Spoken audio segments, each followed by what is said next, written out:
Egg white chic எடுத்திருக்கேன், ஒரு wash sachet தான் எடுத்திருக்கேன். உங்கள்ட்ட கொஞ்சமா வந்து ஆட் பண்ணிக்கிட்டா போதும். அதுக்கப்புறமா ஒரு ஃபுல் லெமன் வந்து கட் பண்ணிட்டு அதுல சேர்த்துக்கிறேன். இது வந்து நீங்க ஜூஸ் மட்டும் சேர்த்துக்கோங்க போதும். இந்த தோலை தூக்கி போட்டுறாம பத்திரமா வச்சுக்கோங்க. ஏன்னா நம்ம இதையும் சேர்த்து தான் ஊற வைக்கணும். அதனாலதான் இப்போ வந்து நான் அதோட ஸ்கின்னை வச்சே நான் அதை ஃபுல்லா மிக்ஸ் பண்ணிக்கிறேன்.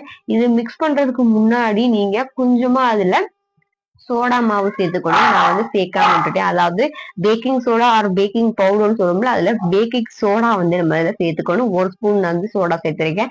அதுக்கப்புறமா கொஞ்சமா வாட்டர் ஆட் பண்ணிக்கோங்க. ஏன்னா உங்க கொலுசு முங்குற அளவுக்கு வாட்டர் ஆட் பண்ணிக்கோங்க. ஓகேவா? உங்கள்கிட்ட சோடா இல்ல அப்படின்னா, அதாவது பேக்கிங் சோடா இல்ல அப்படின்னா நீங்க அதுக்கு பதிலா வினிகர் கூட சேர்த்துக்கலாம்.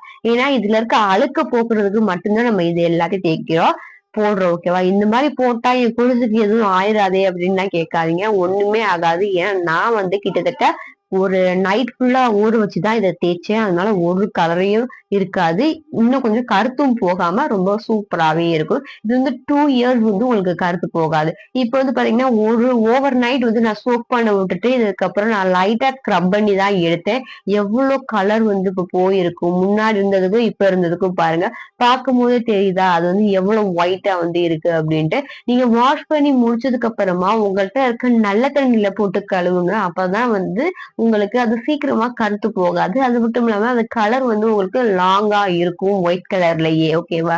நீங்க வந்து இப்ப நான் அடிக்கடி கொலுசு போட மாட்டேன். ஆனா கழட்டி வச்சிருவேன். என் கொலுசு வந்து கருப்பாயிடுது அப்படின்னா, நீங்க எங்கேயாச்சும் போயிட்டு வந்ததுக்கு அப்புறமா அத ஒரு தண்ணியில வாஷ் பண்ணிட்டு ஃபேன் கீழ வச்சு காய விட்டு வச்சீங்க அப்படின்னா, உங்க கொலுசு வந்து இந்த மாரி கருத்து போகாம இருக்கும். ரொம்பவே சூப்பர்வா இருக்கும். இப்ப பிஃபோர் அண்ட் ஆஃப்டர் வீடியோஸ் வந்து பாருங்க எவ்வளவு பிளாக்கா இருக்கு. நம்ம வந்து அதை எவ்வளவு ஒரு பியூட்டிஃபுல்லான ஒயிட் கலர்ல மாத்திருக்கோம் அப்படின்னு பாருங்க. இது வந்து இவ்வளவு டார்க். இது வந்து பாத்தீங்கன்னா எவ்வளவு ஒயிட் கலர்ல இருக்கு. நான் உங்களுக்கு நம்புறதுக்காண்டி எவ்வளவு ஜூமிங்ல எல்லாம் போய் எடுத்திருக்கேன். இது வந்து ஒரு நாட் ஃபேக் வீடியோ. ஒரிஜினலி உங்களுக்கு யூஸ்ஃபுல்லான வீடியோ தான் இருக்கும். இந்த என்னடா ஊற வைக்கும்போது 2 கொலுசு இருந்துச்சு. அப்ப 4 கொலுசா இருக்கே அப்படின்னு பாத்தீங்கன்னா, ஒண்ணு வந்து என்னோட்டு, இன்னொன்னு வந்து எங்க அம்மாவோட்டு. நான் ஊற வைக்கிறத பார்த்துட்டு எங்க அம்மாவும் என் கொலுசையும் சேர்த்து, "நீ அதெல்லாம் ப்ரூவ் பண்ணி காட்டு" அப்படின்னு சொல்லி தந்தாங்க. இந்த மாதிரி நிறைய வீடியோஸ் பார்க்கறதுக்கு நம்ம சேனலை சப்ஸ்கிரைப் பண்ணிட்டு பக்கத்துல இருக்க பெல் ஐக்கானை கிளிக் பண்ணுங்க. மோர் வீடியோஸ்க்காண்டி நம்ம சேனலை ஃபாலோ பண்ணிக்கோங்க. பாய் பாய்.